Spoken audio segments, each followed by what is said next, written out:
வணக்கம். இன்னைக்கு நாம பார்க்க போற பழமொழி கம்பி உடையான் படைக்கு அஞ்சான். இது அடிக்கடி நம்ம கேட்கக்கூடிய பழமொழி. எப்படின்னா நிறைய பேர் சிலருக்கு சில ஆண்கள் அவங்களுக்கு தம்பிகள் இருப்பாங்க. ஒரு தம்பி இருந்தா கூட அவன் ரொம்ப ஒற்றுமையா நல்ல தம்பியா இருந்தா அவங்க அடிக்கடி சொல்லக்கூடிய பழமொழி இதுதான். தம்பியுடன் எனக்கு என்ன குறைச்சல், தம்பி உடையான் படைக்கு அஞ்சான். எங்கேயும் நான் அச்சப்பட தேவையில்லை. வெளியே போனாலும் என்ன ஒரு ஆபத்து வந்தாலும் என் தம்பி என்னை காப்பாற்றுவான். யாராவது அடிக்க வந்தா கூட தேவையில்லாமல் யாராவது வம்புக்கு வந்தா கூட என் தம்பி கேட்பான்.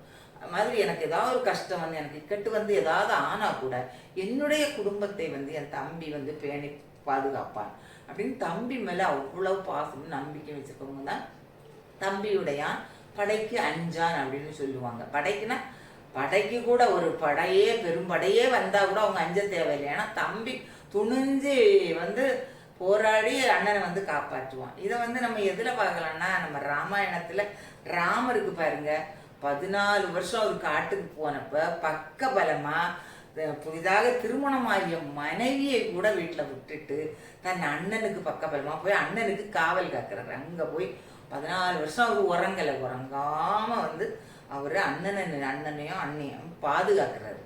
அப்ப அந்த ராமருக்கு எப்படி இதா இருக்கும், நம்ம தம்பி எவ்வளவு இதா இருக்கான் அப்படின்னு சொல்லிட்டு இதை வச்சுதான் அந்த பழமொழி தம்பி உடையான் படைக்கஞ்சான். அதுக்கப்புறம் ராமாயண போர் வருது. அதுக்கு முன்னாடி சீதையை கூட ராமர் அந்த பொய்மான தேடி போச்சுல கூட தன் தம்பியை நம்பிதான் விட்டுட்டு போறாரு. அதுக்கு பிறகுதான் அந்த மாதிரி ஆபத்தெல்லாம் வருது. தம்பியை நம்பி எப்படியாவது பாதுகாப்பாருன்னப்ப அந்த பொய்மான் வேற மாதிரி கூப்பிட்டனால லட்சுமணனே போயிடுறாரு. அப்படிலாம் ஒரு சூழ்நிலை அதுல வருது. ஆனா பிறகு பாருங்க அந்த ராமாயண போர்ல கூட பக்க பலமா நின்று அந்த படையே வந்த பிறகும் அஞ்சாமல் நின்று அண்ணனுக்கு உதவிக்கரம் கொடுத்தவர் லட்சுமணன்.